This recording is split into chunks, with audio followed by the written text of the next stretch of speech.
ゲームの全体の内容については We have three main characters in Resident Evil 6 with three distinct storylines. The first one is Leon. You know him from Resident Evil 4.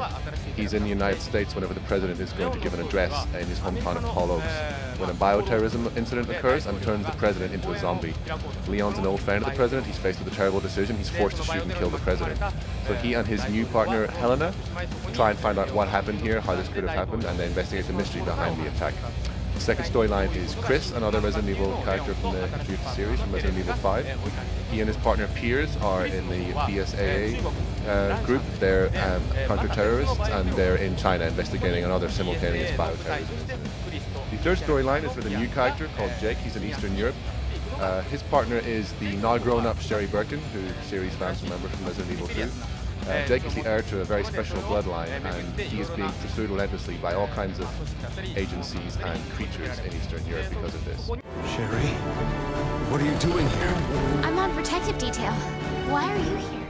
All three of these storylines are distinct and standalone. They also weave together and play the part of a larger story of bioterrorism on a global scale. So something unique about our game is that not just the story, but the gameplay also crosses over with itself and merges. So you could be playing on one thread as a two-player co-op, Leon and Helena. Someone else in the world could be playing Jake and Sherry, two-player co-op. At certain key points in the story, when these characters all meet up in one place and take on something together, your lives seamlessly branch from a two-player co-op session into a four-player co-op session right there. So this is a feature we're really proud of, and this is what we're really kind of pushing at E3 for Resident Evil 6.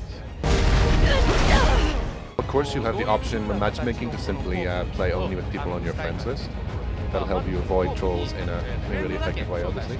Another thing you can do is, similarly to how you would give commands to an AI partner in a lot of games, where you get an option to say something to them, you can use that to communicate live with the people who have dropped into your game, and you can be like, come on, help me out here. So we're hoping players will use these features in combination and find good groups and really have a good time with the feature. Jarheads all look the same to me, pal, sorry. Now, we're talking a lot about co-op, but that's not all we have, obviously, in terms of online play. There's going to be separate modes where you can compete against each other. Also, within the co-op, in the campaign, we have some great ideas that we can't tell you quite yet at this timing, but please do look forward to a great experience. No, goddammit!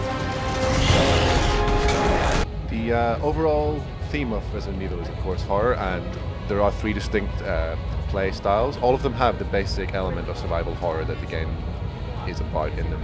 But we've also kind of had some separate themes for each one. So, for example, Leon is much more of a classic Resident Evil gothic horror feel. Chris, he's part of a squad, and it has that kind of fear you have whenever the people around you are being picked off one by one, and am I going to survive this? So there's a unique kind of fear there as well. And if you recall, in Resident Evil 3, you were being pursued by the Nemesis character. Well, Jake's story is very much a story of pursuit and escape.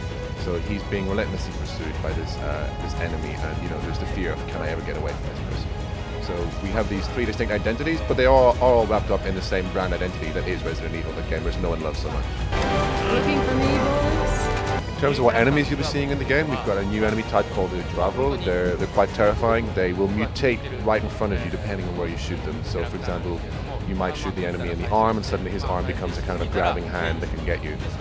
But you can do it in multiple places, even on the same enemy. You could hit the other arm, and it becomes a kind of a stabbing knife style mutation, or you can shoot them in the legs, something else happens down there. So we've had similar enemies where you shoot them and something pops out or something like that in Resident Evil 4 and 5, but there's so much more variation to the style of mutation in Resident Evil 6's Dravo that we think is really exciting.